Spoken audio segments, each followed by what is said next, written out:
us question that, and I think that was really, it was a powerful thing to confront, because I think we're all doing that, almost maybe every day in micro moments, and we had to do that all together, shared, which was very interesting.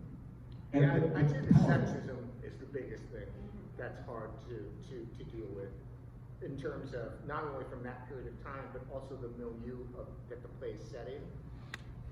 I'm not in the military, but I'm gonna guess that there's some sexism going on there, given the amount of assaults and rapes that are happening within the military, that it's not being processed properly.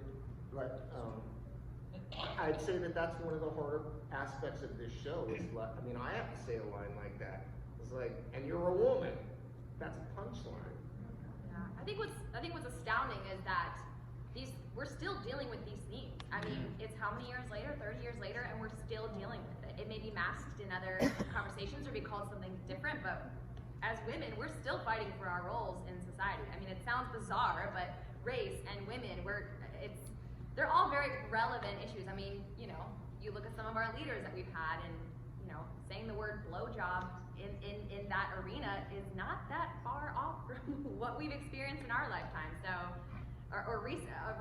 So it's interesting. It was an interesting kind of way to kind of work our way through it. And Casey was so incredible with especially Leanne, our wonderful actress who played Joanne Galloway.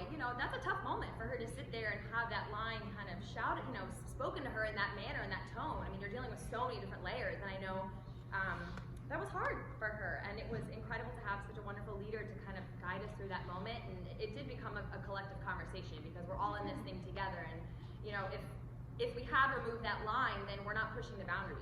Theater is supposed to make you feel something and make you question your own values and what we're kind of facing. So I think it was remarkable that it remained in. I think it needed to stay in, and we're still pushing the rock uphill. So I don't know. Well, I was just going to say, I actually think the themes of racism and misogyny that are in the play are, if anything, resonate more deeply now than they did when the movie was out, because I think that there's a kind of blatantcy to what happens in the play that we don't do anymore, but is still there and still under the surface. So to just kind of have it out there in front is like, whoa. But I think it still resonates, and I also think that there's a thing in the play about a kind of systemic rot that around corruption, and a system that is in place that favors people in power and favors people who are not able to stand up for themselves. And I think that is also something that we've all been dealing with recently. So if anything, for me, I think the themes are more resonant now than they are when the movie came out. So I think, for me, it speaks to me even more deeply now. We beat up the wrong guy.